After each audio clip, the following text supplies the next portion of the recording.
Hello दोस्तों, स्वागत है आप सभी का संघर्ष आईएएस के यूट्यूब चैनल पर। आज हम इस वीडियो में बात करेंगे वैदिक सभ्यता के भौगोलिक विस्तार कहाँ तक था और उसकी राजनीतिक स्थिति के बारे में बात करेंगे।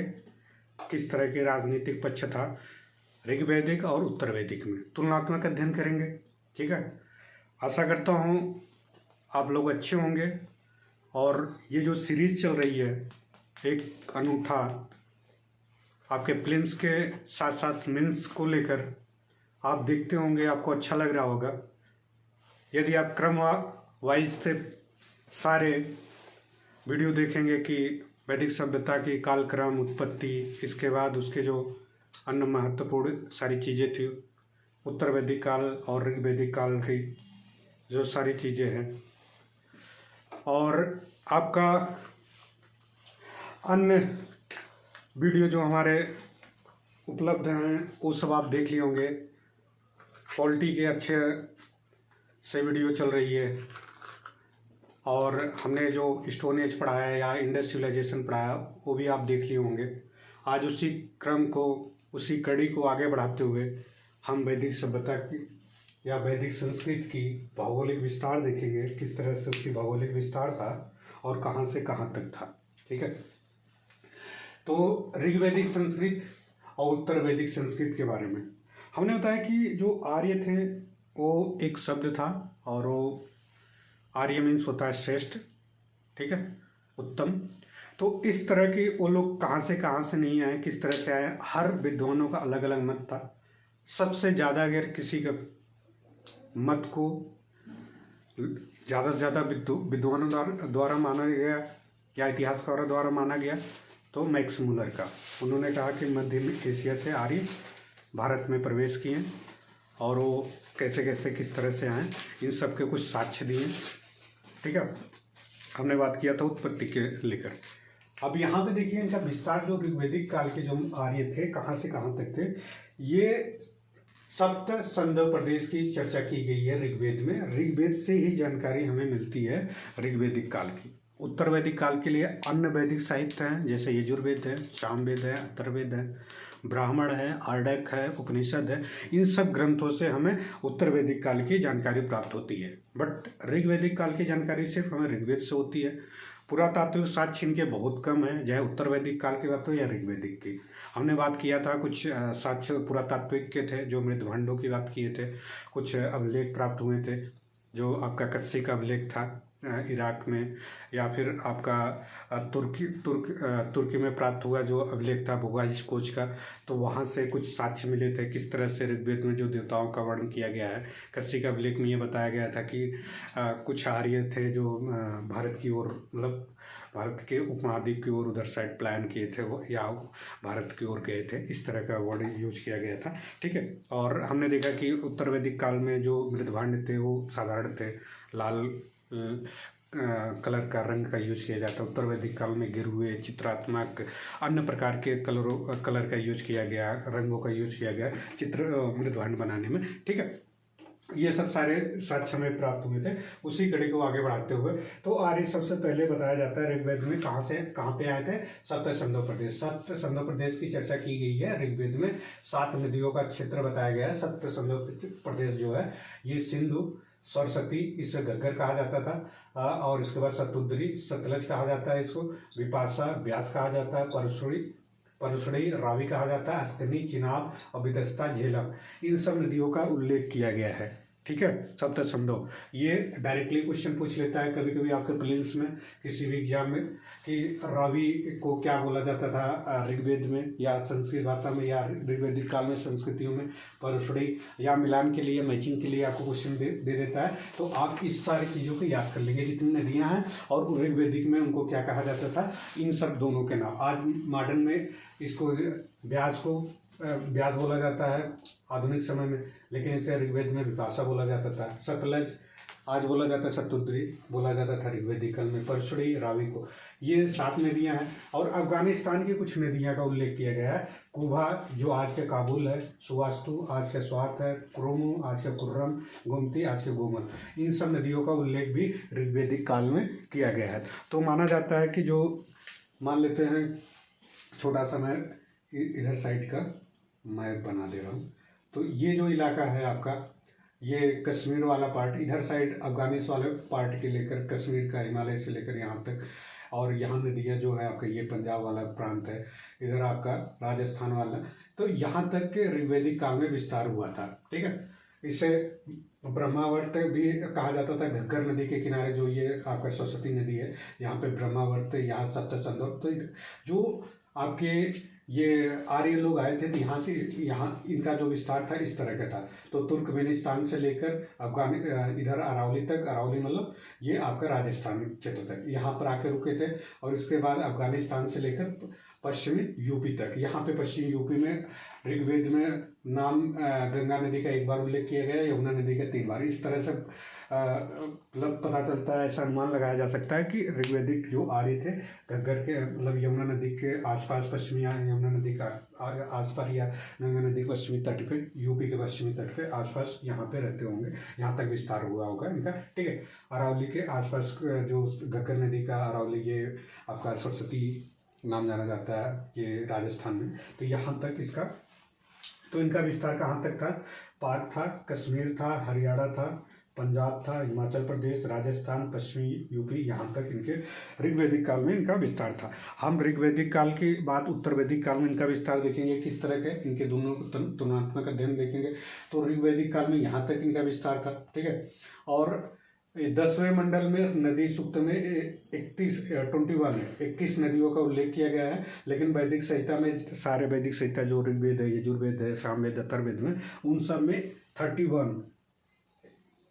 21 नदियों का 31 नदियों का उल्लेख किया गया है वैदिक संहिता में। सरस्वती नदी को नदी तमा, देवी तमा, महती तमा कहा जाता था, और सिंधु नदी सर्वाधिक महत्वपूर्ण नदियाँ थी, ये भी उल्लेख किया गया। ठीक है, अब हम देखते हैं कि यहाँ तक सब ये ऋग्वेदिक काल में, तो ये इनका उत्तर वैदिक काल में धीरे धीरे इनका विस्तार आपके गंगा यमुना के दोआब से, इसके बाद फिर और बिहार बंगाल तक आसपास क्षेत्रों में तक, बिहार के आसपास सदानीरा का, गंडक का नाम उल्लेख किया गया, यहाँ तक इनका विस्तार हो गया था।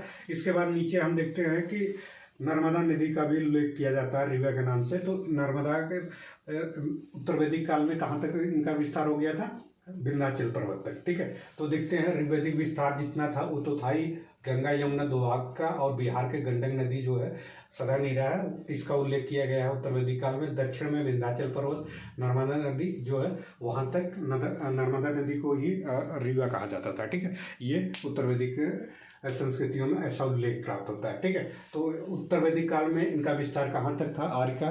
तो ये हिमालय से लेकर नीचे विंध्याचल पर्वत तक, अफगानिस्तान से लेकर गंडक तक। ठीक है, अफगानिस्तान हो गया, पाकिस्तानी सब इलाका हो गए, हिमालय के आसपास इलाके होंगे, तो ये सब यहाँ पे। इसके बाद आपके बिहार तक गंडक, सदानीरा नदी है, वहाँ तक इनका विस्तार था। ठीक है, विस्तार होने का क्या तात्पर्य है इन लोगों का? तो देखिए, उत्तर वैदिक काल में इसलिए विस्तार हुआ, जैसे कि आपने देखा कि ऋग्वेदिक काल में हमने बताया कि वहाँ पे लोहे का प्रचार प्रसार नहीं था, लोहे का लोग जानकारी नहीं था, लोहे की जानकारी न होने के कारण से, तो जो क्योंकि गंगा यमुना का जो दोआब है या इधर साइड बिहार के आसपास, या तो ये सब पहाड़ी एरिया, जंगली एरिया था, तो जंगल और पहाड़ होने के कारण से, यहाँ पे दुर्गम एरिया होने के कारण से, कठिनाइयाँ होने के कारण से आवास वहाँ तक विस्तार नहीं हो पाया। और जैसे लोहे का आविष्कार हुआ, नए नए उपकरण बनाए, कुल्हाड़ी बनाया गया, हथौड़ा बनाया गया, कई सारे उपकरण बनाए गए, कुल्हाड़ियों से काट के या जंगल को काट के हटाकर, फिर वहाँ पे क्या हुआ कि इनका विस्तार फिर कहाँ तक हो गया? गंगा यमुना के आसपास क्षेत्रों में हुआ। और जाहिर सी बात है, अगर गंगा यमुना में अगर यहाँ पे ज़्यादा मात्रा में यदि जंगल है तो इसका कहीं ना कहीं क्लाइमेट का भी असर करता है, क्योंकि इधर साइड अगर बारिश ज़्यादा होती है, उधर आपके देख रहे हैं पश्चिमी में चाहे राजस्थान हो या पाकिस्तान के, या उत्तर में आप इधर साइड की बात करें जम्मू कश्मीर वहाँ नदी सॉरी वहाँ पे उतना वर्षा नहीं होता है, क्लाइमेट बहुत ठंडा है, तो बहुत बड़े बड़े वन नहीं होते होंगे, छोटे छोटे वन होते होंगे, इस तरह के होते हैं, जिसके कारण से वहाँ पे कुछ वीरान क्षेत्र होता होगा, तो वहाँ पे आके लोग रहते होंगे। तो इधर साइड फिर आने में, और एक आपका सतपथ ब्राह्मण है, उसमें उल्लेख किया गया है कि एक विदेह माधव नाम का एक इस तरह का देवता, इस तरह के लोग थे कि व्यक्ति थे, ये आपको सतपथ ब्राह्मण में बताया गया कि ये अपने मुख से अग्नि प्रवाहित करके पूरा यहाँ से ब्रह्मावर्त से लेकर पूरा गंगा के दोआब तक इन्होंने पूरी जितने भी जंगल थे वो सब जला के राख कर दिए। इसके बाद उनका एक पुरोहित था जिसका नाम गौतम रावगढ़ है, ये भी उल्लेख किया जाता है। उसके बाद वो गंगा दोआब से लेकर गंगा यमुना के दोआब से आगे सदा नीरा तक, गंडक तक उसने पूरे आग से पूरे जंगल को साफ कर दिया, जला दिया, फिर वहाँ तक विस्तार हो गया। ऐसी भी सतपथ ब्राह्मण में ऐसी कहानियाँ, ऐसा उल्लेख किया गया है। ठीक है, अब कितना सत्य है कितना नहीं है, ये सिर्फ जो भी हमारे ग्रंथों में लिखा गया वही सारी बातें, जो किताबों में लिखा गया विद्वानों द्वारा सारी चीज़ें उल्लेख की गई, वही बातें हम बता रहे हैं। ठीक है, अब देखिए, तो इनका लोहे का उपयोगिता के कारण से विस्तार अच्छा हुआ। ठीक है, इनके कि अब होता सारी चीज़ें। सतपथ ब्राह्मण में रेवा नदी, नर्मदा का, पूर्वी हिमालय के तट क्षेत्र है, पूर्वी हिमालय का कुछ उल्लेख पर्वत का नाम है, त्रिकुद नाम है, कोच है, मौनाक नाम है, आदि पर्वत का उल्लेख किया गया है। कहाँ पे? ये उत्तर वैदिक काल में। इसके बाद गंगा यमुना का दोआब क्षेत्र को ब्रह्मर्षि कहा जाता था, ब्रह्मर्षि बोला जाता है। जो गंगा यमुना का दोआब क्षेत्र है उसके आसपास के क्षेत्रों को बोला जाता है ब्रह्मर्षि। ब्रह्मावर्त जो बोला जाता था, ये कहाँ पे बोला जाता था? ये सरस्वती नदी के आसपास, सरस्वती मतलब घग्गर नदी के आसपास, यहाँ के क्षेत्रों को ब्रह्मावर्त बोला जाता था। ब्रह्मर्षि बोला जाता है गंगा यमुना के दोआब उसके आसपास क्षेत्रों को। फिर इसके बाद पूरे उत्तर वैदिक काल में पूरे क्षेत्र को, उत्तर नार्थ के जो जहाँ तक आर्य रहते थे, वैदिक उत्तर वैदिक संस्कृति जहाँ पर प्रसार और उनका विस्तार था, वहाँ के लोगों को बोला जाता, उस पूरे क्षेत्र को, उस पूरे भूखंड को आर्यावर्त के नाम से जाना जाता था। किस नाम से जाना जाता था? आर्यावर्त के नाम से। संपूर्ण उत्तरी भारत को आर्यावर्त कहा जाता था। ठीक है, ये सारे इंपॉर्टेंट फैक्ट थे, हमने बता दिया, और किस तरह से उनका विस्तार हुआ, कैसे कैसे वो आगे बढ़े, और ऋग्वैदिक काल, उत्तर वैदिक काल, इस तरह से मैं तुलनात्मक अध्ययन करके चलता हूँ, जिससे कि आपको ज़्यादा से ज़्यादा चीज़ें याद रहे। और एक बार ऋग्वैदिक काल पढ़ाऊँ, फिर उत्तर वैदिक काल पढ़ाऊँ, फिर इसमें क्या होगा कि कहीं ना कहीं आपको बोरिंग लगेगा और चीज़ों को समझने में थोड़ा से कठिनाइयाँ आपके पास आएंगी, और कठिनाई होंगी तो जाहिर सी बात आप सही से पढ़ेंगे नहीं। और हिस्ट्री तो जाहिर सी बात है, जहाँ पे आपको सही चीज़ें न प्राप्त होने के कारण से लिपियाँ, और जो बहुत प्राचीन हिस्ट्री में तो उनके नाम इतने टफ होते हैं कि याद करना मुश्किल होता है। हो सकता है, देखिए बहुत सारे लोग कहते हैं ट्रिक से पढ़ाओ, ये पढ़ाओ। ट्रिक यार ज़्यादा दिन तक याद नहीं है, कितने सारी चीज़ों का ट्रिक आप याद कर सकते हैं? आप बताइए, इतने फैक्ट है, आप जितना आप मान लीजिए एक फैक्ट के लिए एक ट्रिक याद करेंगे, वही चीज़ वही फैक्ट ही याद कर लीजिए, वही ट्रिक मान लीजिए आप, अगर वही कर लेते हैं तो क्या दिक्कत है? अगर जितने आप, इससे आपका दुगना मेहनत करना पड़ता है। एक तो आप पहले पूरे फैक्ट को याद करेंगे, फिर उसके बेस पर ट्रिक बनाएंगे। अब ट्रिक और फैक्ट दोनों एक साथ चल रहे हैं, और शब्दों का आपका कंठस्थ करना पड़ रहा है। इससे बढ़िया फैक्ट ही बार बार पढ़ेंगे, याद हो जाता है यार, ऐसा नहीं है कि नहीं याद होता है। ठीक है, हम लोग भी बार बार पढ़ते पढ़ते याद हो गए सारे फैक्ट, और कंसेप्ट तो आपको जो जनरली एक बार पढ़ लेंगे और समझ लेंगे, तो किताबों में आप एक बार पढ़ेंगे तो आपको बहुत आसान लगेगा। पूरे कंसेप्ट में समझा दे रहा हूँ, बाकी फैक्ट तो सब याद करते हैं, चाहे वो इतिहासकार आपके बड़े से बड़े हों, या तो हम हों, या कोई यूपीएससी का टॉपर हो, या यूपीएससी का कोई कॉपी चेकर हो, वो भी फैक्ट याद करता है। ठीक है, कोई भी हो, एग्जामिनर हो, कुछ भी हो, ठीक है, सबको फैक्ट याद करना ही पड़ता है। तो आगे चलते हैं। ये आपको बताया उत्तर वैदिक काल और ऋग्वैदिक काल में। ऋग्वैदिक काल में लोग आए थे कहाँ पे थे? सप्त सिंधु प्रदेश, जो हमने बताया कि जो 7 नदियाँ है सिंधु की, रावी है, ब्यास है, सतलज है, या झेलम है, चिनाब है, इन सब नदियों, घग्गर के सरस्वती का उल्लेख किया गया है इन सब। इसके बाद आपका यमुना और गंगा के एक बार उल्लेख किया, यमुना के 3 बार उल्लेख किया गया। इन सब के आसपास क्षेत्रों में ऋग्वैदिक काल के लोग रहते थे। ठीक है, उत्तर वैदिक में थोड़े से आगे गंडक नदी के किनारे, गंडक जो सदा नीरा है वहाँ तक। इसके बाद आपके साउथ में नर्मदा नदी, रीवा के आसपास, विंध्याचल आसपास क्षेत्रों में यहाँ तक लोग रहते थे। ठीक है, उत्तर वैदिक काल के के लोग। ठीक है, इसके बाद फिर नॉर्थ पे, पूरे नॉर्थ के भारत के नॉर्थ के आसपास क्षेत्रों में आर्यावर्त, संपूर्ण जो उत्तर भारत था उसके क्या बोलते थे कि आर्यावर्त के नाम से जाना जाता था। ये सब, और आपका जो सरस्वती थी उससे नदी तमा और आपका देवी तमा, माते तमा कहा जाता था, और सिंधु नदी सर्वाधिक महत्वपूर्ण नदियाँ थी। ये सब एग्जाम में पूछा हुआ क्वेश्चन है, हम डायरेक्ट फैक्ट बता दे रहे हैं, इनका क्या क्या उल्लेख है, कहाँ कहाँ पे है। ठीक है, सारी बातें हमने करते हुए आगे चलते हैं। अब हम बात करेंगे ऋग्वैदिक संस्कृति में राजनीतिक क्षेत्र और उत्तर वैदिक संस्कृति के बारे में। उनकी राजनीतिक क्षेत्र कैसे था, किस तरह की थी। देखिए, आपको मैं बताऊं कि बहुत सारे यहाँ की जो लिपि प्राप्त हुई, लिपि तो थी नहीं ये वैदिक संस्कृत की, यहाँ की जो भी संहिता है, जो भी यहाँ की साहित्यिक स्रोत है, वो सब क्या है, सुनकर एक पीढ़ी से दूसरी पीढ़ी, फिर बाद में कुछ ऋषियों ने, कुछ महान व्यक्तियों ने उससे संकलित किया है। ठीक है, और इनके बहुत सारे वो प्राप्त नहीं हुए, जैसे कि जिस तरह से हमने इंडस सिविलाइजेशन देखा, पुरातात्विक साक्ष्य उपकरण बहुत सारे मिले हैं। इनके उपकरण उस तरह के नहीं, क्योंकि बताया जाता है कबीलाइत थे लोग, इस तरह के थे, खानाबदोश थे, नोमैडिक टाइप के थे, ये घोड़े का यूज करते थे, कहीं जाते थे जहाँ पे इनको खाद्य या संसाधनों का उपयोग ज़्यादा मिलता था, वहाँ पे जाते थे, रहते थे, इनका यूज होता था। धीरे धीरे इनका विस्तार हो गया इस तरह के, लेकिन बट ये नहीं, अगर पुरातात्विक साक्ष्य ज़्यादा न मिलने के कारण से कहीं न कहीं इनके बारे में उतना हम जानकारी नहीं लगा पाते हैं, और लिपियाँ भी इनकी नहीं थी। तो जो भी ये बाद में संकलित किया गया, तो उस दौरान की बहुत सारी चीज़ें हमें पता नहीं मिलता है, कि जानकारी नहीं मिलती है कि वैदिक संस्कृति का समाज कैसा होगा, राजनीतिक कैसी होगी, आर्थिक कैसी। जो भी हमारे ग्रंथों में, चाहे वैदिक साहित्य हो, आर्डक हो, ब्राह्मण हो या उपनिषद हो, जो उसमें लिखा गया है, जो सारी चीज़ें हैं, वही हमारे विद्वानों द्वारा, इतिहासकारों द्वारा वो सारी चीज़ें उल्लेख की गई है। Are you getting? आप समझ पा रहे होंगे हम जो कहना चाहते हैं, जो बताना चाह रहे हैं। ठीक है, यदि आप आसान तरीके से देखें, देखिए समाज में अगर कोई भी हमने बात किया तो स्टोन एज में वहाँ का समाज किस तरह का था, कैसे कैसे समाज डेवलप हुआ, वहाँ पे चिपडम प्रणाली थी। तो धीरे धीरे हमने देखा कि इंडस सिविलाइजेशन में, या नवपाषाण काल की बात किया या ताम्रपाषाण, इंडस सिविलाइजेशन के भी वहाँ का राजनीतिक व्यवस्था या प्रशासनिक व्यवस्था के बारे में बहुत जानकारी नहीं मिलती है, लेकिन फिर भी ये कहा जाता था कहीं न कहीं वहाँ भी पुरुष प्रधान या मातृ प्रधान होंगे, क्योंकि मातृ की बहुत सारी मूर्तियाँ प्राप्त हुई थी इंडस सिविलाइजेशन, इसलिए यहाँ पे होंगे। तो राजतंत्र, तो देखिए स्टार्टिंग में क्या होता है कि लोगों का, कुछ लोगों का समूह होता है, लोग आते हैं, फिर उनका क्या होता है, उसमें कोई एक राजा बना दिया गया। वो राजा थोड़ा सा मजबूत है, शक्तिशाली है, जो खुद का सुरक्षा कर सके और अपने पूरे कबीले का, जन का सुरक्षा कर सके।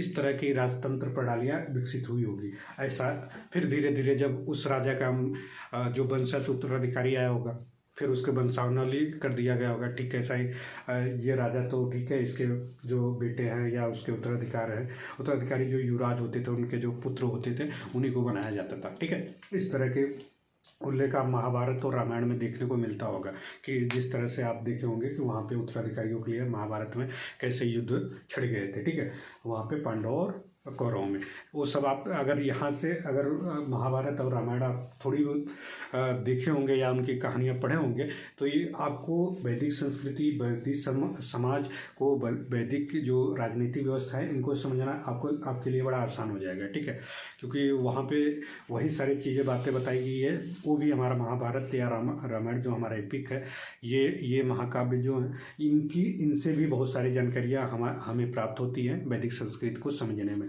Are you getting? उम्मीद करता हूँ आप लोग समझ पा रहे होंगे हमारी बातें। ठीक है, तो आप लोग अगर नहीं देखे होंगे महाभारत रामायण, एक बार देखिए, आपको बहुत कुछ समझने में को मिलेगा। वहाँ पे बहुत सारी चीज़ें, जानकारियाँ मिलेंगी, किस तरह का उनका समाज था, किस तरह का राजनीतिक व्यवस्थाएं थी, किस तरह की उनके। और आप यूट्यूब पे जाएंगे, बहुत सारे उनके एपिसोड पड़े हुए हैं फ्री में, आप देख लीजिए। ठीक है, नहीं तो मार्केट से खरीद लीजिए, तो आपको देखेंगे तो उनके समाज, और यहीं से देखिए, यहाँ से वैदिक संस्कृति से ही हमारा समाज डेवलप होता है, हमारी संस्कृति। और इसके बाद जो भी समाज आया, जो भी वंश आए, जो भी राजा महाराजा हैं, कहीं ना कहीं इस ऋग्वेद को ही तहत उन्होंने अपना शासन प्रशासन, कुछ भी, हिंदू समाज की स्टार्टिंग में हमने देखा हिंदू समाज था हमारा, हिंदू राजाओं का बोलबाला था, हिंदुओं ने ही शासन प्रशासन में भागीदारी उनकी थी। तो वो कहीं ना कहीं हमारे ग्रंथों के माध्यम से अपना शासन प्रशासन, समाज चलाते थे। ठीक है, रीति रिवाज चलाते थे, जिस तरह से विवाह प्रणाली है, या फिर हमने हमारी जो खान पान, रहन सहन, पहनावे, बोली भाषा, संस्कृत भाषाओं का भी कहीं ना कहीं वहीं से, ऋग्वेद से ही वहाँ उत्पत्ति मानी जाती है। ठीक है, इसके बाद अन्य जो भाषाएं हैं, जो लिपियां हैं, ठीक है, चाहे हिंदी है, देवनागरी लिपि है, या कुछ भी है जो भारत में जितनी भी भाषाएं बोली जाती है, या तो द्रविड़ होती है या संस्कृत भाषाओं से उत्पत्ति हुई है भारत में जितनी भी भाषाएं हैं, ठीक है। तो आप ये समझिए कि यदि महाभारत रामायण आप देखते हैं तो आपको बहुत सारी जानकारी है प्राप्त होगी जो वैदिक संस्कृति है और अन्य समाज को समझने के लिए, ठीक है। बाकी आप हम जो बता रहे हैं इस पर ध्यान दीजिए। तो हमने देख रहे थे ऋग्वैदिक राजतंत्रात्मक व्यवस्था है, राजतंत्रात्मक थी यहाँ पर ऋग्वैदिक जो राजनीतिक व्यवस्था थी कैसी थी, राजतंत्र राजा होता था, उसका उत्तराधिकारी युवराज होता था। इसके बाद फिर रानियाँ जो होती थी, पटरानियाँ जो होती थी राजा की, वो भी भागीदारी मतलब उनका भी भागीदारी होती थी या वो भी पार्टिसिपेट करती थी राजनीति, अपने राज्य को चलाने शासन प्रशासन में उनका भी रोल होता था, उनकी भी भूमिका होती थी, ठीक है। इस तरह के राजतंत्र का उल्लेख किया गया है कि कई जगहों पर राजतंत्र की बातें, ऋग्वेद काल में भी राजतंत्र था, ठीक है, और उत्तर वैदिक काल में भी राजतंत्र था। लेकिन ऋग्वेद में कई कई गढ़ का भी उपयोग या गढ़ के बारे में भी गणतंत्रात्मक ऐसा समाज, ऐसा कोई छोटा मोटा जो राज्य होगा या ग्राम होगा या इस तरह के भी उल्लेख किया गया है, गढ़ का भी कई जगहों पर उल्लेख किया गया है ऋग्वेद में। Are you getting? तो ठीक, आगे हम चलते हैं तो बात करते हैं कि इसकी सबसे बड़ी इकाई और सबसे छोटी इकाई क्या है। अब आज देखते हैं कि हमारा जो समाज है आज के तुलनात्मक अध्ययन करें तो आज भारत कहाँ तक है। भारत देखते हैं नॉर्थ से लेकर साउथ तक, अगर देखेंगे जम्मू कश्मीर से लेकर पूरा कन्याकुमारी तक, इधर आपके गुजरात से लेकर पूरा अरुणाचल प्रदेश तक, इस तरह के चारों तरफ से यहाँ से भारत का पूरा विस्तार है। आप भौगोलिक विस्तार, तो भौगोलिक विस्तार इनका कहाँ तक था? बहुत कम था, जिससे हमने बताया उत्तर वैदिक। भारत का अगर राजनीतिक विस्तार देखें या भारत का जो ये राजनीतिक तौर से, इसके बाद इसके जो भूखंड हैं, छोटे छोटे भूखंड हैं जो किस तरह से उनके शासन प्रशासन में भाग लेते हैं। जैसे आप देख सकते हैं भारत के जो ग्रामीण व्यवस्था है या फिर शहरी व्यवस्था है या फिर उसके बाद ब्लॉक वाले व्यवस्था है, फिर आप देखते हैं कि ब्लॉक के बाद आपका जनपद आ जाता है, जिला आ जाता है, फिर राज्य आ जाता है, राज्य के बाद फिर एक देश का निर्माण होता है, ठीक है। संपूर्ण भारत को एक देश कहते हैं। सेम यही जो तंत्रात्मक गणतंत्रात्मक व्यवस्था, सॉरी, जो ये एक पद सोपान है इनका भारत का शासन प्रशासन को चलाने में, वैसे इनका भी राजनीतिक तौर पर एक समूह होता होगा, एक तंत्र है जिसमें इनका एक बड़ा तंत्र है। जैसे जिस तरह देश है वैसे उनका भी एक छोटा सा जन होता है। जन के बाद सबसे बड़े हम चलेंगे जन, या सबसे छोटी कहते हैं जैसे हमारे ग्राम स्तर होते हैं, या उससे पहले हम देखेंगे परिवार होता है, परिवार से बाद समुदाय आता था। तो इनका जो छोटा से परिवार या समूह हो या कबीला टाइप का होता था उसके गृहपति बोलते थे। क्या बोलते थे? गृहपति बोलते थे या कुल कहते थे। इसके बाद ये जो कबीला होता था, जो परिवार होता था, इससे मिलकर ग्राम का निर्माण होता था। और ग्राम का जो जिस तरह से आप देखते हैं ग्राम में कौन होता है? प्रधान होता है, प्रमुख होता है, ठीक है। उसी तरह ये ग्राम का भी एक नेतृत्व करने वाला बंदा होता था जिसका नाम है ग्रामणी कहा जाता था। इसके बाद फिर उसके ऊपर जो इकाई होती थी बिस होती थी। बिस थोड़ी सी बड़ी होती थी, कई ग्रामों का समूह होता था, उसे बिस कहा जाता था। बिस के बाद जन आता था, जन बना। इसके बाद उत्तर वैदिक काल में जन के बाद जनपद बन गया। कई सारे जन मिलने के बाद तो वो क्या करते थे, जन मिलने का दो तात्पर्य होते थे। एक तो पहले यदि आप क्या किए कि कुछ खुला हुआ भूखंड है, काफ़ी बड़ा भूखंड है, उसको जंगलों को साफ करके उस भूखंड को मिला दिए, आपका बड़ा विस्तार हो गया, जन हो गए। या तो फिर आप किसी देश पे दूसरे जन पर अटैक करिए, आक्रमण करिए और उस जन को आप मिला लीजिए, ठीक है। इस तरह से आप जनपद का निर्माण कर सकते थे, ठीक है। इस तरह के जनपद का निर्माण होता था उत्तर वैदिक काल में। तो हमने देखा कि किस तरह से सबसे जो बड़ी इकाई होती थी जन होती थी, इसके बाद बीस होता था, फिर ग्राम होता था, फिर ग्रह होता था, कुल होता था, सबसे छोटी इकाई होती थी। इस तरह से आज सबसे छोटी इकाई देखें तो कौन होता है? ग्राम होता है, ठीक है। इसके बाद फिर आपने ब्लॉक देखा, ब्लॉक से जनपद, जिला, जिले के बाद फिर मंडल आता है, मंडल के बाद फिर आपका पूरा राज्य आ जाता है, स्टेट आ जाता है, स्टेट के बाद और कंट्री, ठीक है, पूरा देश आ जाता है। तो इस तरह की सारी चीज़ें सिस्टम थी। अब देखिए इन सब के जितने भी ये इकाइयाँ थी, राजतंत्र की जितनी भी इकाइयाँ थी, राज्य में जो शासन प्रशासन संभालते थे, उनके प्रमुख को क्या कहा जाता था? जन के प्रमुख को जनस्थ गोपा कहा जाता था या गोप्ती कहा जाता था, ठीक है। और जो विश्व संस्था थी, विश्व के जो खंड था उसमें विश्वपति होते थे उसके नेतृत्व करने वाले, और जो ग्राम वाले थे तो वो ग्रामणी होते थे, और ग्रह कुल वाले के गृहपति या कुलव कहा जाता था। ये इंपॉर्टेंट है। इसी प्रकार हम देखते हैं उत्तर वैदिक काल में जनपद का जो विकास होता था पूर्व राजा टाइप होता था। तो जितने वर्ग, पहले तो हम ऋग्वैदिक करें, इसके बाद उत्तर वैदिक हम तुलनात्मक अध्ययन करते थे। इसके बाद गोपथ मीन्स होता है जो जन राजा होता था। राजा का काम क्या होता था? राजा का काम होता था कि या तो पहले ऋग्वैदिक काल में ये भी उल्लेख किया गया कि युद्ध जो होता था वो गाय से रिलेटेड होता था, मतलब पशुओं से रिलेटेड होता था, या तो फिर आपके किस लिए कैसे होता था, या तो फिर अपनी सुरक्षा के लिए होता था। इस तरह के युद्ध राजा करता था, या तो खुद की अपने कबीले का सुरक्षा, खुद का सुरक्षा करने के लिए युद्ध करता था, और या तो फिर वो गाय के या फिर पशुओं से रिलेटेड युद्ध होते थे। बहुत बड़े विस्तार के लेकर, इस तरह के लेकर ऋग्वेद काल में ऐसा कुछ नहीं प्राप्त हुआ कि जिससे कि इनका तो इनके जो सैनिक थे, पदाधिकारी थे, कुछ महत्वपूर्ण पदाधिकारी थे और कुछ इनके अन्य सहायक अधिकारी, तो उनके बारे में हम बात करेंगे।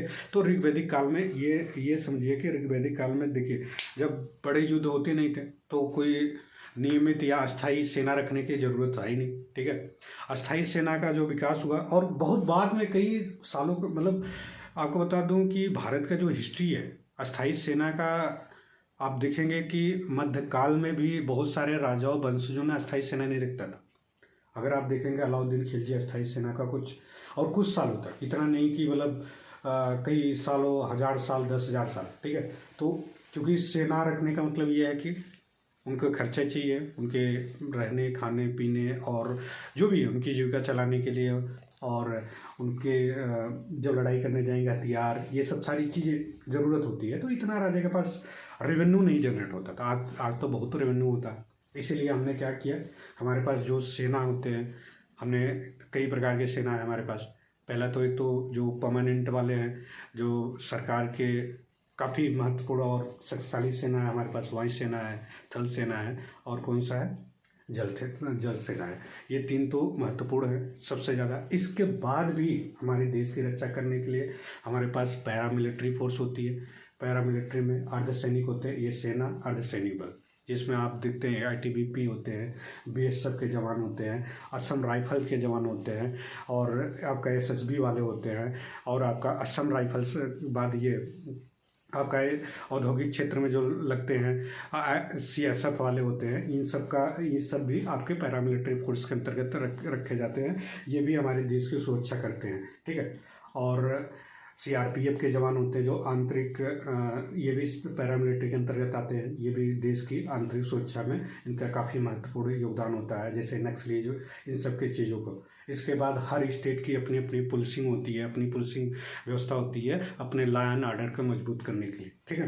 तो सब इतने सारी व्यवस्थाएं होती है अपने देश को सुरक्षा करने के लिए, ठीक है। तो यहाँ पे भी सेना थे, तो सेना जो आर्मी थी, यहाँ आर्मी अस्थायी नहीं होती थी। जब युद्ध होता था या यहाँ के जो नागरिक लोग होते थे, उन्हीं को जब युद्ध के क्षेत्र में जाना होता था उन्हीं को बुला लिया जाता है, भाई आप लोग आ जाइए लाठी डंडा लेकर, या आपके पास कोई घोड़े वोड़े हों लेकर आ जाइए, और चलते युद्ध पर जाते थे, युद्ध लड़ते थे। इसके बाद फिर चले आते थे। उसमें जो भी चीज़ें होती थी युद्ध के बाद, आप समझ रहे हैं क्या क्या चीज़ें होती होंगी।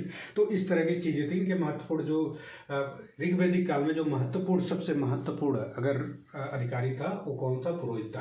पुरोहित का काम होता था राजा का मार्गदर्शक करना, राजा को सलाह देना कि जब राजा कभी कभी युद्ध या कोई भी उसके पास कोई प्रॉब्लम आती थी या न्याय से रिलेटेड कोई चीज़ें आती थी तो मदद करता था राजा, ये पुरोहित। और यज्ञ जैसे जो भी काम होते थे, कर्मकांडी वाले जो काम होते थे, उन सब का काम पुरोहित का काम होता था, पुरोहित करवाता था, ठीक है।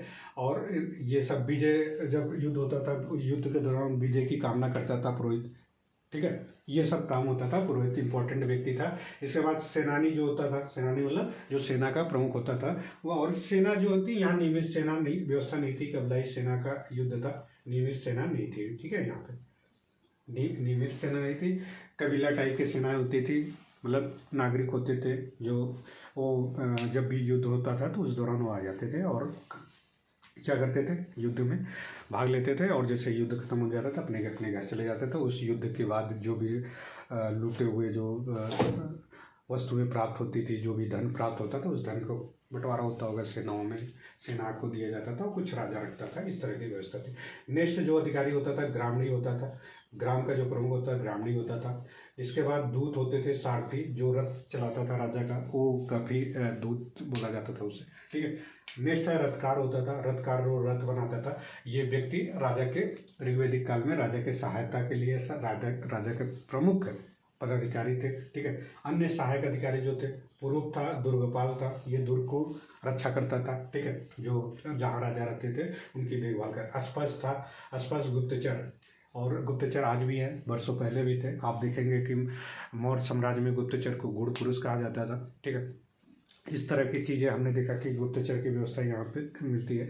इसके बाद आज हमारे पास कई सारे गुप्तचर हैं, जिस तरह से आप IB जानते होंगे, NIA जानते हो, राजा जानते होंगे, ठीक। तो इस तरह की हमारी जो गुप्तचर व्यवस्थाएं आज भी है, वर्षों पहले यहाँ पे वैदिक संस्कृति में थी। बृहस्पति जो चारागाह का प्रमुख होता था, जिस तरह से, क्योंकि यहाँ पे जानवरों का बहुत ज़्यादा महत्व था, पशुओं का बहुत ज़्यादा महत्व था, जैसे चारागाह होते थे तो जहाँ पे पशु रहते थे और उनको पालन किया जाता था, मतलब पशुओं को देख रेख किया जाता था, ठीक है, चारागाह कहलाता था। तो उसका जो प्रमुख होता था बृहस्पति होता था। और उग्र होते थे, पुलिस को उग्र कहा जाता था। इसके बाद उपस्थित होता था या ईभ होता था, व्यक्तिगत सेवक होते थे, ये राजा के थे। यहाँ पे बताया होने के वंशानुगत राजतंत्रात्मक व्यवस्था थी, ठीक है। कहीं कहीं पर गणतंत्रात्मक व्यवस्था भी देखने को मिला है, लेकिन पूरा टोटली ये राजतंत्रात्मक व्यवस्था थी ऋग्वैदिक काल में, ठीक है। और वंशानुगति था, उसके बाद राजा के बाद उसका जो भी युवराज होगा, जो भी पुत्र होगा, वो उत्तराधिकारी के रूप में आएगा, वो राजा बनेगा। इस तरह के यहाँ पे कुछ संस्थाएं थी जो इम्पोर्टेंट थी, जो राजा के हित के लिए, राजा को सलाह के लिए, राजा के शासन प्रशासन में योगदान देती थी। महत्वपूर्ण जो था इसमें एक सभा थी, समिति का उल्लेख किया गया, विदत का, गढ़ का, परिषद का। जो सभा थी ये प्रबुद्ध, जो काफ़ी पढ़े लिखे व्यक्ति थे और जो राजा के काफ़ी नज़दीक रहते थे, सलाह देते थे, वो व्यक्ति सभा में रहते थे। और वृद्ध व्यक्तियों थे, महिलाओं ने पार्टिसिपेट होती थी इस सभा में, महिला भी भागीदारी करती थी इस सभा में, सभा जो होती थी, ठीक है। सभा को इस तरह अपर हाउस की तरह कहा जाता है, जिस तरह के आप राज्यसभा देखते हैं उस तरह को सभा यहाँ उल्लेख किया गया। इस तरह की चीज़ें थी यहाँ पे, ठीक है। समिति जो है, समिति आम नागरिक की संस्था थी। आम नागरिक इसमें थे समिति में, जिस तरह से लोकसभा के लोग आम नागरिक रहते थे। तो आज लोकसभा क्या करता है, राजा का चयन करता है, कहीं न कहीं राजा का चुनाव करता है, ठीक है, कि जो हमारे प्रधानमंत्री हैं, इस तरह के। तो ऐसे भी यहाँ पे जो समिति थी, ये भी राजा के निर्वाचन में या राजा को चयन करने में मदद करती थी, आम नागरिक की थी, ठीक है। और इसके जो अध्यक्ष होते थे समिति के, उसको ईसन कहा जाता था, ठीक है, ये, ठीक, अध्यक्ष को। इसके बाद विदत होते थे, विदत विद्वानों की संस्था होती थी, महिलाएं भी भाग लेती थी। विदत एक संस्था थी, ये भी होता था, महिलाएं भाग लेती थी। विद्वान लोग जो होते थे, जैसे जिस तरह से आप देखते हैं साइंटिस्ट लोग, या फिर जो रिसर्च करते थे, या डॉक्टर हो गया, वकील हो गया, या कलाकार, इस तरह के विद्वान जो होते थे, काफ़ी कवि टाइप के जो साहित्य लिखते थे, इस तरह के लोग विदत में होते थे, या ऋषि मुनि, इस तरह के जो व्यक्ति होते थे, तो विद्वान विदत में होते थे। महिलाएं भी पार्टिसिपेट करती थी इसमें, विदत में, ठीक है। इसके बाद गढ़ होता था, गढ़ के गणपति होता था, छोटे छोटे गढ़ होते थे, ऐसा भी उल्लेख किया गया। इसके बाद परिषद होता था। परिषद का उल्लेख किया गया है कि परिषद में कहीं कहीं पर कहा जाता था कि जो जनजाति लोग होते, कबीला लोग होते थे, उनकी सैन्य व्यवस्था थी, ये परिषद में, परिषद का भी उल्लेख कहीं कहीं दिया गया, और कई कई जगह परिषद दिया गया। तो परिषद का जो भी प्रभाव था, डोमिनेट करता था, वो पुरोहित वर्ग करता था, ठीक है, इसको परिषद को संचालित करता था या नेतृत्व करता था। इसके बाद इसमें बलि नामक स्वैच्छिक उपहार था। यहाँ पे जो कर टैक्स होता था ऋग्वैदिक काल में, वहाँ पे बलि नामक एक स्वैच्छिक उपहार होता था कि राजा को जो प्रजा होती थी, जो वहाँ के आम नागरिक होते थे, वो राजा को उनके संचालन के लिए, शासन प्रशासन चलाने के लिए बलि नामक उपहार दिया जाता था, ठीक है। और न्याय की बात करो तो यहाँ पे सर्वोच्च राजा ही न्याय करता था। राजतंत्र में न्याय की व्यवस्था, तो जो राजनैतिक क्षेत्र के अंतर्गत हम पढ़ते हैं ऋग्वैदिक काल में, ये इम्पोर्टेंट है। इसके बारे में हमने जितने भी फैक्ट थे इंपॉर्टेंट इसको बता दिए। इससे बाहर किसी किताब में आपको देखने को नहीं मिला, ना कभी किसी एग्जाम में आएगा। जितने भी हैं प्रीवियस ईयर क्वेश्चन भी इसमें हम इंक्लूड कर लिए हैं, ठीक है। बाकी जो चीज़ें और अन्य सामाजिक आर्थिक राजनीतिक व्यवस्थाएं और राजनीतिक हो गए, सामाजिक आर्थिक धार्मिक व्यवस्थाएं पढ़ाएंगे, उसमें भी सारे इंक्लूड कर लेंगे। जैसे ही टॉपिक खत्म होगा फिर आप प्रीवियस ईयर क्वेश्चन सॉल्व करेंगे तो आपको खुद पता चल जाएगा एक भी क्वेश्चन इससे बाहर नहीं आ रहा है। आप वीडियो देखेंगे 100%, आप अगर देख के जाते हैं तो आपका जरूर कुछ सारे क्वेश्चन सॉल्व हो जाएंगे, एक भी क्वेश्चन गलत नहीं होंगे। अगर नहीं पढ़ेंगे तो आपकी मर्जी है भाई, ठीक है। उत्तर वैदिक काल के बारे में देख लेते हैं। उत्तर वैदिक काल में ऋग्वेद जो ये इकाइयाँ थी, जन, बीस, ग्राम और गृहकुल था, ये तो था ही। साथ में जनपद का विकास हुआ। किसका? जनपद का विकास हुआ।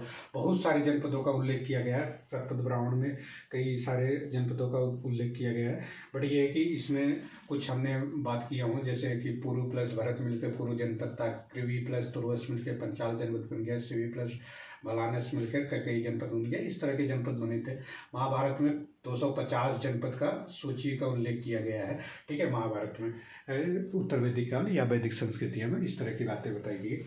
राजा जो होता था अब क्षेत्र आधारित युद्ध करता था। अब वो जानवरों पर या पशुओं के कारण से युद्ध नहीं करता था। अब कहीं ना कहीं अगर वो क्षेत्र विस्तार करने के लिए, जिस तरह के आज देखते हैं कि साम्राज्य विस्तार करना या अपने राज्य को और बड़ा करने के लिए क्या करते थे, दूसरे राज्यों पर, दूसरे जन पर अटैक करना, ठीक है। इस तरह के यहाँ क्षेत्र विस्तार था। अब यहाँ पे कबीलाई टाइप का या जनजाति टाइप का युद्ध नहीं किया जाता था, बल्कि यहाँ पे अब धीरे धीरे बड़े क्षेत्रों पर युद्ध करना स्टार्ट हो गया, जिनको किसी एक दूसरे जन पर अटैक करके उसको मिला लेना, बड़ा जनपद बना लेना, इस तरह के। या एक जनपद हम देखेंगे, फिर जनपद से महाजनपद कैसे हुआ 6वीं शताब्दी में, उन सब की बातें करेंगे, ठीक है। इसके बाद यहाँ के जो राजा थे उपाधि धारण करने लगे। जिस तरह से राजा धीराज की उपाधि धारण करे, विराट की और सम्राट की। यहाँ पे भी वही राजतंत्रात्मक प्रणाली यहाँ पे भी थी और वंशानुगति थी। यहाँ पे उत्तराधिकारी जो होता था, युवराज होता था, ये सारी बातें। तो यहाँ पे राजा जो उपाधि धारण करता, राजा धीराज और विराट और सम्राट की, इस तरह का भी उल्लेख मिलता है वैदिक संहिता में। आगे बेटी, ठीक है। और अब ये राजा का नामकरण भी होने लगा कि अब उसकी दिशाओं के अकॉर्डिंग किस राजा कहाँ पे है, उस तरह के, ठीक है। उत्तर के राजा को विराट कहा जाता था। इनका जो राजा थे, उत्तर में जो राजा होते थे उनको विराट कहा जाता था। दक्षिण में जो होते थे भोज कहा जाता था। मध्य देश में जो होते थे राजा कहा जाता था। और पूर्व में जो होते थे सम्राट कहा जाता था। पश्चिम में जो राजा होते थे स्वराट कहा जाता था। और चारों दिशाओं को जीतने वाले जो राजा होते थे एक राट कहा जाता था। कौन क्या कहा जाता था? चारों दिशाओं को जीतने वाले के राजा को एक राट कहा जाता था। अब यहाँ पर उत्तराधिकार मतलब उपाधि धारण कर लिया, राजा का नामकरण उनके दिशाओं के अकॉर्डिंग हो रहा है, ठीक है। ये सब भी उल्लेख मिलता है यहाँ पे वैदिक संहिता में, उत्तर वैदिक काल में। इसके बाद हर राजा के, क्योंकि राजा जो होते थे वो युद्ध करते थे या अपना उत्तराधिकारी को नियुक्त करते थे तो यज्ञ करवाते थे या खुशियों में किसी प्रकार के। तो उनके यज्ञ के अनुसार हर दिशाओं का जिस तरह के राजाओं का उल्लेख किया गया उसी तरह यज्ञ उनके राजाओं का उल्लेख किया गया। राज्य यज्ञ के नामकरण के अनुसार राजाओं का नामकरण हो गया है, ठीक है। देखिए जैसे यज्ञ जो राजा होता था, राजा जो मध्य देश का होता था उससे राजसूय यज्ञ करने का अनुमति थी। वो राजसूय यज्ञ करवाता था। जो मध्य देश का राजा बनता था उससे कौन सा यज्ञ करवाता था? राजसूय यज्ञ। राजसूय यज्ञ खास करके उत्तराधिकारी के लिए, उत्तराधिकारी जब राजा अभिषेक होता था तो राजा अभिषेक के दौरान ही राजसूय यज्ञ करवाया जाता था, ठीक है। इसके बाद फिर आपका सम्राट जो होता था, सम्राट ये वाजपेयी यज्ञ करवाता था। सम्राट जो होता था पूर्व में जो राजा होता था वो वाजपेयी यज्ञ करवाता था। सम्राट जो होता, स्वराट जो होता था अश्वमेध यज्ञ करवाता था। कौन सा यज्ञ करवाता था? अश्वमेध। जो स्वराट राजा होता था वो कौन सा यज्ञ करवाता था? अश्वमेध। ये पश्चिम में होता था, ठीक है। विराट जो होता था, ये विराट राजा जो उत्तर में होता था ये पुरुषमेध यज्ञ करवाता था। और स्वराट जो होता था ये स्वरमेध यज्ञ करवाता था। इसके बाद राजा अभिषेक के दौरान राजसूय यज्ञ होता था। राजसूय यज्ञ में वही होता था कि कई सारे घोड़े को छोड़ दिया जाता था कई दिशाओं में, और वहाँ पे जो लोग घोड़े को पकड़ते थे फिर वहाँ पे राजा और करीब मतलब ये कहा जाता था राजा और अन्य रथ को मिलाकर युद्ध किया जाता था। वहाँ पे जो राजा जीत जाता था वो राजसूय यज्ञ करता था। इस तरह की भी कहानी मिलता है।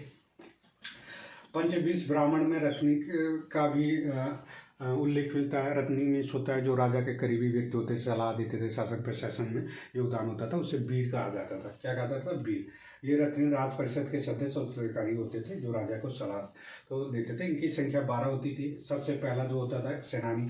अब यहाँ पे देखिए, पहले तो हमने देखा कि ऋग्वैदिक काल में पुरोहित वर्ग को ज़्यादा वर्चस्व से प्रथम स्थान पर दिया गया। यहाँ पे अब सेनानी वर्ग को प्रमुख माना गया है। तो सेनानी मतलब अब राजा क्या किया कि अब धीरे धीरे अपना विस्तार करने लगा।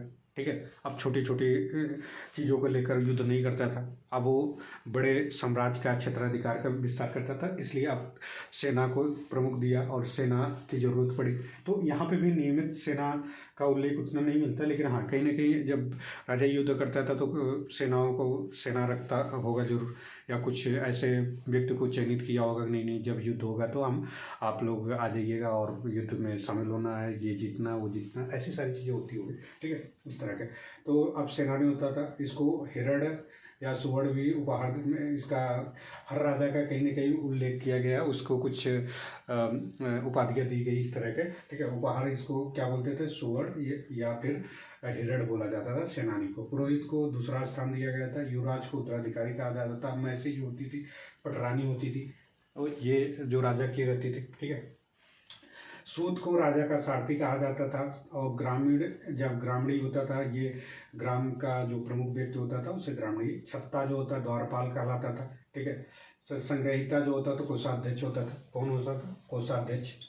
ठीक है, इसके बाद भाग दूध जो होता क्रय करने वाला व्यक्ति होता था। अछवाप जो होता था ये धूत क्रीड़ा में अधिकारी होता था, इसको अछवाप कहता था। पालागल जो होता था विदूषक होता था। ये सब उल्लेख किया गया है। 12 सेनानी थे। और इसके बाद अन्य भी थे। गो विकर्तन था, ये सवाध्यक्ष था, तच्छा था, बढ़ई था, रथकार था, इन सब का भी उल्लेख किया। रथकार जो रथ बनाता था। ठीक है, और 3 स्त्रियों का भी उल्लेख किया गया है, जिसमें राजमहिषी जो प्रधान रानी होती थी, भवाता जो प्रिय रानी होती थी, और परिव्रता जो त्याग की गई पत्नी होती थी, उससे परिव्रता का, ये भी राजा के करीब होते थे। ठीक है, सभा और समिति का अब यहाँ पे अभी भी राजा का नियंत्रण करता था। जिस तरह से हमने देखा कि सभा और समिति, लेकिन इनका अब धीरे धीरे कहीं ना कहीं कम हो गया वर्चस्व। जो वर्चस्व ऋग्वैदिक में था अब उत्तर वैदिक में उतना कम हुआ, सभा समिति। इसके बाद विदत का विलुप्त हो गया, गण भी और परिषद, ये तीनों को खत्म कर दिया गया। ऋग्वैदिक उत्तर वैदिक में सिर्फ सभा और समिति है, ये भी अब राजा को कंट्रोल करती है, बहुत कम करती है। ठीक है, इसके बाद बलि जो था अब नियमित और बाध्यकारी कर हो गया, और शुल्क का भाग भी कर दिया जाता था 1/6 भाग।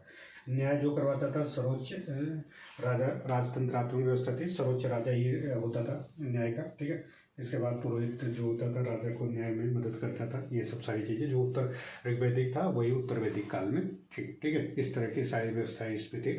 हमने बात किया कि उनकी उत्तर ऋग्वैदिक उत्तर वैदिक में क्या क्या था, किस तरह के थे और कैसे कैसे। इसके बाद हम इस अगले नेक्स्ट वीडियो में बात करेंगे इनका सामाजिक आर्थिक के बारे में बात करेंगे। इनका समाज कैसा था, इनका आर्थिक व्यवस्थाएं कैसी थी, इनकी धार्मिक व्यवस्थाएं कैसी थी, इन सब के बारे में बात करेंगे। और जो कुछ फैक्ट हैं, जैसे और कुछ चीज़ें दार्शनिक जो ग्रंथ हैं, उन सब के बारे में थोड़ा थोड़ा बात करेंगे। ठीक है, जैसे पुराण हो गया आपका, या वेदांग हो गया, उन सब के बारे में बात करेंगे। इसके बाद फिर हम बात करेंगे जो हमारे पास ये दर्शन है, उन दर्शनों के बारे में बात करेंगे। कौन सा दर्शन क्या है, किस तरह के उनसे लेख क्या है, इन सब के बारे में बात करेंगे। ठीक है, और आज हम इसी में बस इतना ही बात करते हैं। और आप यदि वीडियो अच्छा लगता है तो आप शेयर करिए यार, शेयर किया करिए, लाइक करिए और सब्सक्राइब करिए जरूर अगर नहीं किए हों। इसके बाद कमेंट करिए। धन्यवाद। ठीक है, थैंक यू।